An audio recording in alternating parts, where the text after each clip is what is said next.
Welcome back to the Current Electric High School Basketball Boys State Championship Preview Show presented by Cannon and Dunphy. I'm Mike McGivern, alongside my co-host, Coach Paul Wallersheim from Greendale Martin Luther. Tip-off for the first state semifinal in Division III is at 1:30 as Freedom takes on Elk Mound. Coach, let's break down the matchup. The number one ranked team, the Freedom Irish, 27-1 overall and 18-0 in the Northeastern Conference. They are coached by second-year head coach Andrew Gibbons. Freedom is led by 6'8" sophomore Donovan Davis, averaging 23 points, 11 rebounds per game. And Coach Gibbons talks about Davis and the high basketball IQ that he has. He's a really high level player, super talented, but the IQ is just kind of an X factor for him. Such an unselfish player. He's always willing to make the right play, whether we need him to score 30 or have 10 or 12 assists, however they want to guard him that night. He does a really nice job of just kind of taking what's there. And like you said, yeah, really high IQ guy. You know, Coach, he's a second-year head coach, young guy, and doing a really nice job with Freedom. You know, when they get the one seed in that part, I'm a little bit surprised, Coach. It's a great season for them, but when you look at the competition, I thought that maybe Milwaukee Academy of Science might get the one. Lake Mills could have gotten the one as well, but Freedom got the one. And when you're led by a kid that's averaging 22, 23 a game, a lot of people talk about this young guy, and he could be the player of the year in a couple of years. Talk to me a little bit about second-year head coach, and when you come into a program and you've got a kid as good as Davis is, you've got a chance to make some noise, and he's doing a nice job up there. Yeah, and bringing in, having a young guy, a young player, a sophomore player, and really a sophomore coach.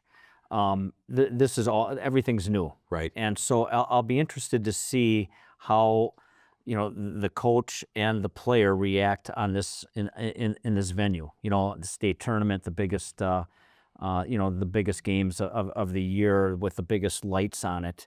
And the thing that really I like about this team is they have five guys that have shot between 28 or made between 28 and 65 3-point shots this right. year, and all of them are shooting above 33%, 33 to 43%. That makes it, for a big guy like Donovan Davis, that makes his life a lot easier. So it'll be interesting to see. You talked about seeding. I just say that number one seed was a big seed to get in this, because Lake Mills was going to be second or third in this group, and you don't want to play Lake Mills in the first round. So however that played out, I personally, think MAS is the one seed. They're one of the best teams in the state. I think they're one of the top 5 teams, bar division in the state. For Freedom to get to that one seed was a big draw for them. And be interesting to know the backside, right? Who voted for who, or who said, look, they should be the one, we should be the two. And I would love to know that, because you're right. I think Freedom lucked out, I think. Luck of the Irish to right. be able to get that. Freedom's going to take on Elk Mound. Elk Mound's 24-4 overall. They were third in the Dunn St. Croix Conference. They're coached by Dennis Arneson. They're led in scoring and rebounding by 6'5" Logan Jerome. And Coach Arneson talks about his team and how they've really gotten better on the defensive side of the ball. I would say this group has grown a lot throughout the year. Switching from, obviously they had a new head coach this year.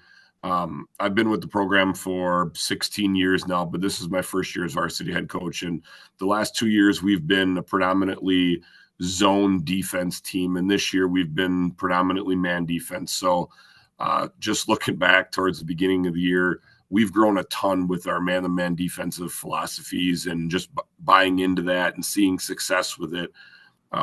We still do throw some zone out there here and there, but we've grown a ton with that. We've obviously, with We have a core group of seniors, but we have a freshman starter that's in there and a junior, and just that cohesiveness as a group offensively, sharing the basketball, especially when we have any given night, we could have any of our five starters can be the top guy. So defensively, we've grown tremendously. Offensively, just sharing and that cohesiveness. Coach, when he talks about, in fact, later in that press conference, he talked about it took us a while, it took our players a while to completely buy into the switch from zone to man. And as a coach, and I know as a coach, I think it's easier to have kids play man and then sprinkle in some zone rather than for years they had been playing nothing but zone, and now we're going to switch and we're going to play man. And he said again later in that press conference, it took those kids a while to buy in to this man philosophy. And when you look at their schedule and their scores, about a third of the way in, they started shutting teams down a little bit. And I give him credit, to be able to say, look, we're going to go to man and we're going to make that switch as a program. I think playing man to man, it's going to be it's always going to be a slow start, especially if they've played zone for quite a while before this. And I think it just you learn instincts about the game. And then you can take as the kids get better and better and understand the man-to-man principles that you're playing as the season goes on, you can really start to adjust your man-to-man a little bit on, tighter on this guy, a little bit off that guy. You get more, and if you have your team together for 2 or 3 years, I know we talked about this with the coach from De Pere, you really can make adjustments on the fly during the game, and he's probably gotten to that point now with his team where he's able to, with his man-to-man, to make adjustments on the fly, help a little more on this guy, help off of that guy. So I've always been a big man-to-man guy. You have. And I think I think just because of the instincts it teaches kids and the ability to adjust on the fly, it makes it a great defense. Yeah, it's going to be a really good game. We're going to get to a break. Other side of the break, we're going to talk about the second Division III matchup, and I think this is a must-watch game. I really do. This is the Colonel Electric High School Basketball Boys State Championship Preview Show presented by Cannon and Dunphy only on My 24.